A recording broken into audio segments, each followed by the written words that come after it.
Hello, good morning, and welcome back to Thoughts from a Dizzy Dude. Today is Monday, October 22nd, 2018. And I'm your host, Adam Tilted. And today, I'm going to talk about constellations, because I love constellations. First of all, I want to know, do you know... Sorry, I'm a little distracted at the beginning here because I didn't realize that my desk was a mess. I don't know why, but I had to go out of town unexpectedly, and so things are a little off. So we'll see how it goes. All right. So do you know why you have the astrological sign that you do? Do you know how to find your constellation in the night sky?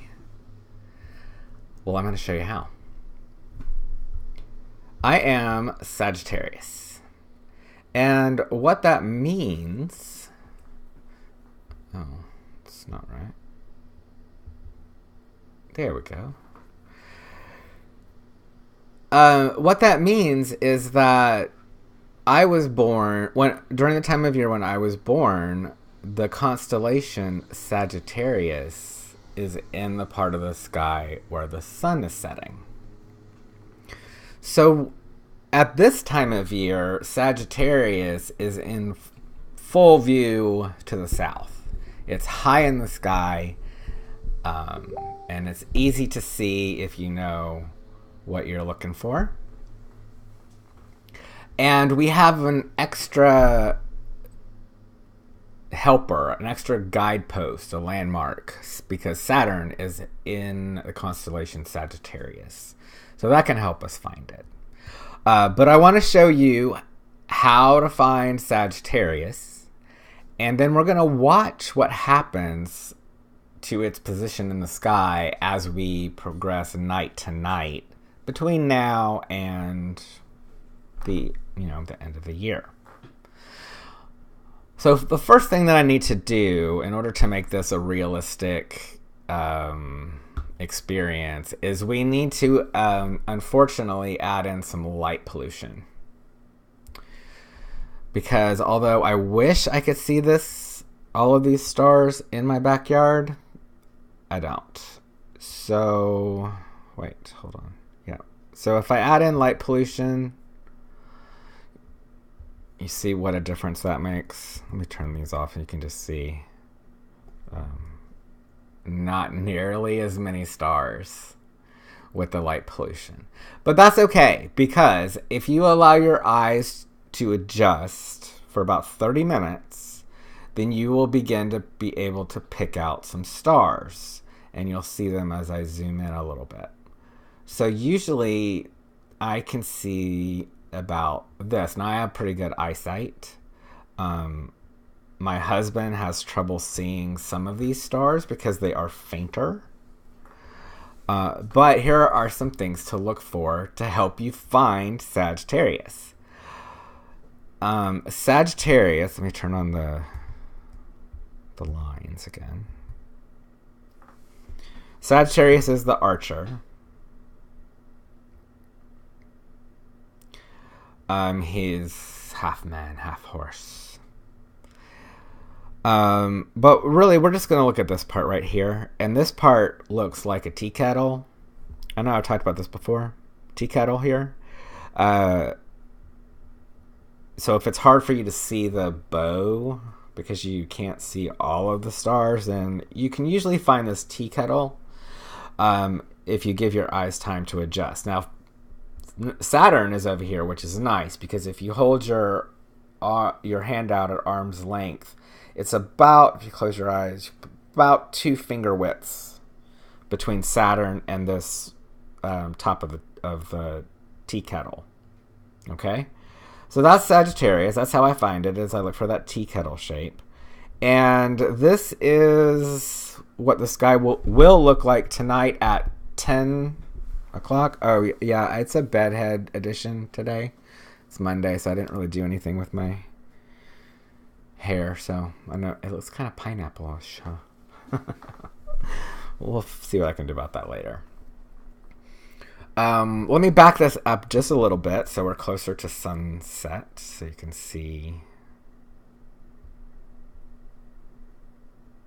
that right now the sun is setting in the constellation Virgo. So if your birthday's around now, you're probably a Virgo. All right, now I'm going to lock onto the sun here. Sun. I'm going to put that in the center, and we're going to advance the dates as we go by. We'll get us a little closer to sunset.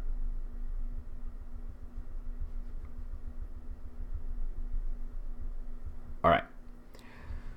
So here we go. As we go through October into November, let me go back. Then the sun is now setting in Libra, right? And what that means is that after, let's go back and look at Sagittarius. And we'll just go back to, we'll keep it at the same time, but we'll go back.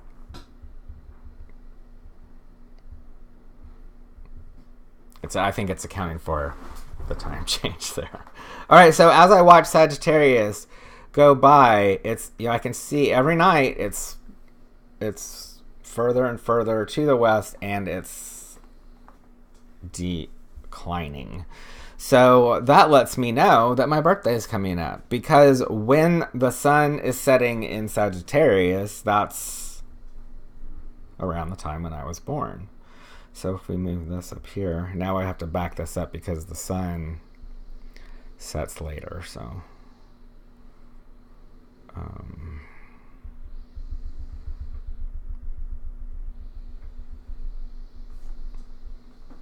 yeah, right around into those December dates is when we have the sun setting in the constellation Sagittarius, which is why we are Sagittarians.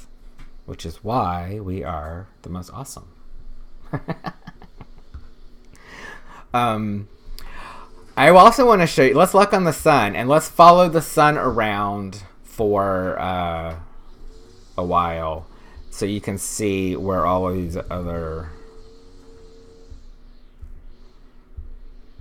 astrological signs come in. Okay, so the sun has been locked into place. All right, as we keep going. All right, Sagittarius, as we you see Capricorn is coming up. Can you see that? Maybe I can zoom in a little bit more.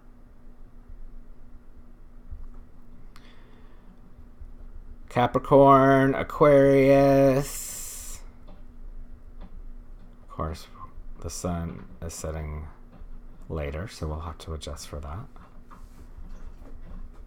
Pisces is coming up.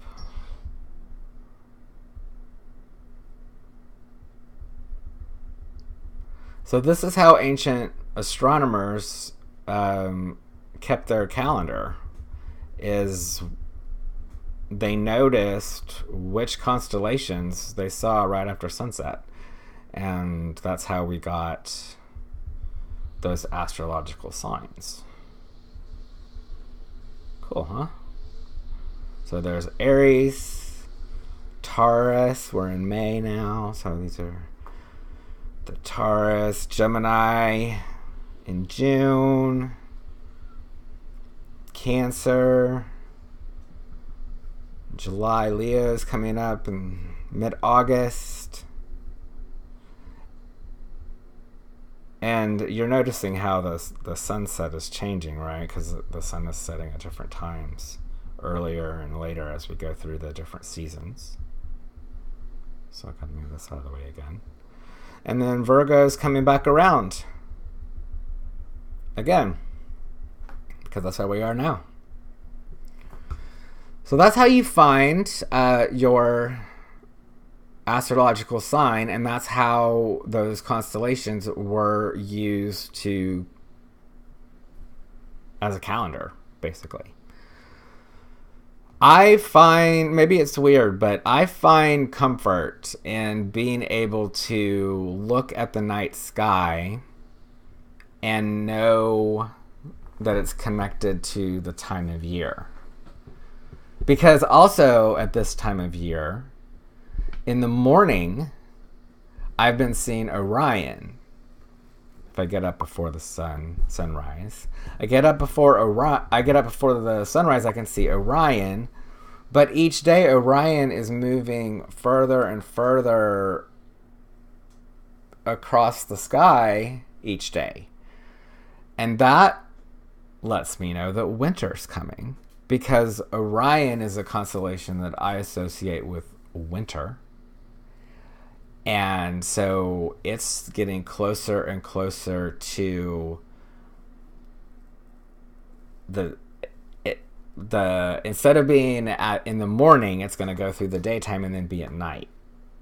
I don't know if that made sense, but go with me there. Got it? So I know that nighttime Orion is on its way. I see morning time Orion. It's on its way. Now, I know I care more about this stuff than most people, but I want you to try to learn how to find Sagittarius, just as an exercise in seeing what you can see from your backyard. So replay this tonight. Take your phone out there. Let your eyes adjust for 30 minutes before. If you just go out and look, you're not going to see anything, because it takes some time for your eyes to adjust to the darkness. Turn off all the lights. Try to get to a dark place, and then look to the south and see if you can find that tea kettle. If you can't, come back, watch the video, then let your eyes adjust. Find that tea kettle. Okay. If you can find Sagittarius, then next year, when you're looking at the night sky, you see Sagittarius, then that's just nature telling you, guess what? Holiday season's on its way. Winter's coming. Right? Constellations are not just interesting patterns in the sky. They have formed our calendar, our sense of time, and our place in the universe. For as long as we have had a sense of anything beyond ourselves, the constellations have been a part of that. And so learning about the constellations is not just for science nerds. It can really be good for you, and it's also maybe a cool party trick. There are some other cool things about the constellation Sagittarius. I'm going to save those for another time. Thanks for tuning in and watching. I was sorry I was a little late today, but normally Thoughts from a Dizzy Dude is Monday through Friday between 9 and 11 a.m. Central Time. Turn on notifications so you know when I go live. I'm working. I will announce when Orbit at a Tilt. Oh, I actually know when it's going to be. It will be on Thursday at 7 p.m. Central Time. I haven't quite decided on the topic yet. I've got a couple of things in mind. There's been a lot going on in space news. So if you are a space newsy, and there's something that you have heard about and you want me to talk about, chime in, let me know, because there's a lot going on. Some good, some bad, some. Thanks. This is let me show you. I got my green screen behind me. Ooh. This is a beta version of a product that I'm using that I love, and I will tell you about that later, because I've gotten some questions about it, and I want to show you some little tips for things that I've did, because I also was able to share my screen, and that's fun. So yeah, but I babble on. Have a great Monday. start the week off with the bang or with the fizzle, whatever works for you. I'm on a slow trajectory today, preparing to just like get it tomorrow. Also, thank you. I do want to say I did get some messages from some of you over the weekend, and I was out of range. I couldn't get any service or anything, and I'm sorry. I usually respond really quickly, and I'm responding to those messages. And if you haven't heard back from me, let me know, because some of the responses I'm not sure if they actually sent or not. So I'm trying to do the best I can with that. Anyway, have a great day. It's afternoon, so I guess I better eat lunch. See you tomorrow. Bye.